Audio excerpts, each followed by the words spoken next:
రాష్ట్రంలో విభిన్నమైన వాతావరణం ఏర్పడింది. నిన్న పగలు అత్యధికంగా నిర్మల్ జిల్లా దస్తూరాబాద్లో 43 డిగ్రీల ఉష్ణోగ్రత నమోదు కాగా, మరోవైపు హైదరాబాద్, సిద్దిపేట, భద్రాద్రి, కొత్తగూడెం, రంగారెడ్డి, యాదాద్రి, భువనగిరి, మేడ్చల్, మల్కాజ్గిరి తదితర ప్రాంతాల్లో సాయంత్రానికి ఈదురుగాలులతో వర్షం కురిసింది. ఇవాళ రేపు సైతం రాష్ట్రంలో అక్కడక్కడ ఓ మోస్తారు వడగళ్లు వానలు కురిసే అవకాశం ఉన్నట్లు వాతావరణ శాఖ తెలిపింది.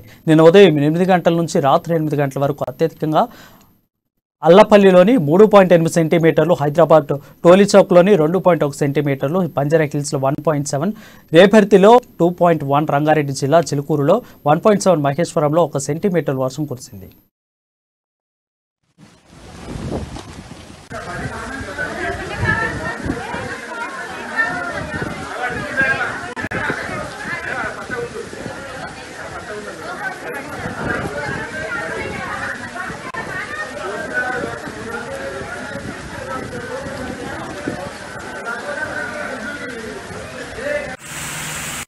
Ainda vale?